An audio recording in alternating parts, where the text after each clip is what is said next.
Three Microsoft changes stand out this week. A new Entra authentication requirement could impact self-service password reset. Exchange Online continues its move away from Exchange web services, and Power Pages is introducing a change that could affect anonymous integrations. If you're responsible for Microsoft 365, Exchange Security, or Power Platform services, these are the 10 changes you need to know about this week, ranked by MWPro Impact Score. Unlike traditional Microsoft News roundups, MWPro Impact Scores consider implementation effort, business disruption, administrative workload, and remediation complexity. At number 10, Microsoft Edge is retiring default support for unload event handlers. Legacy web applications may rely on these handlers when users close or leave a page. Browser administrators and development teams should identify affected applications and begin compatibility testing. The key action is simple. Find legacy dependencies before browser behavior changes. At number 9, Microsoft Teams is retiring live chat and ending the relay of website messages into Teams. This affects organizations using live chat or Customer Connect to route inquiries from websites to support Teams. Administrators should locate any embedded widgets, confirm whether the service is still in use, and plan an alternative contact route. At number 8, Viva Learning is replacing its previous Copilot experience with Learning Agent in Microsoft 365 Copilot. Copilot and learning administrators should review deployment controls, licensing, people skills, and reporting. This is mainly a planning and adoption change, but an incomplete setup could limit the learning experiences available to users. At number 7, Copilot Cowork introduces usage-based billing alongside expanded frontier access. This moves AI governance beyond permissions and into cost control. Copilot administrators and finance teams should check billing configuration, spending policies, monitoring, and user access. The important question is no longer just who can use the service, but how much that usage may cost. At number 6, with an MWPro Impact Score of 62, the continuous access evaluation rollout for Dataverse sign-ins is nearing completion. Organizations using conditional access should test Dataverse sign-in scenarios and review location, risk, and session controls. A policy that appears correct at initial sign-in could later interrupt access when conditions change. Administrative effort is moderate, but testing is important.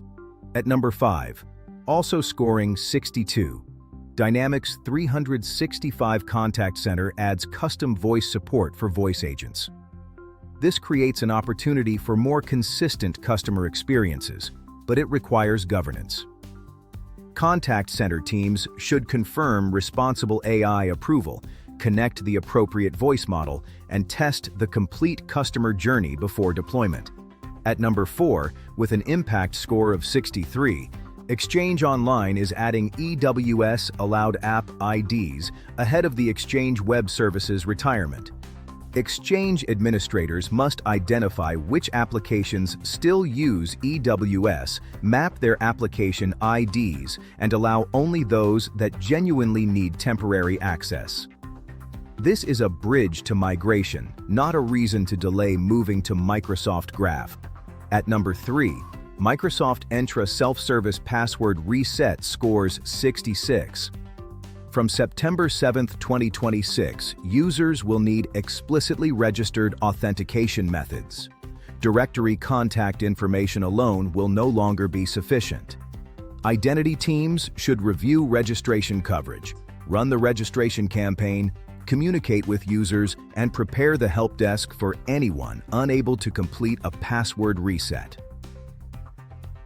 At number 2, Power Pages scores 66 for a security-related change to anonymous web API access. Hotfix version 9.8.7.x blocks anonymous wildcard access to system tables.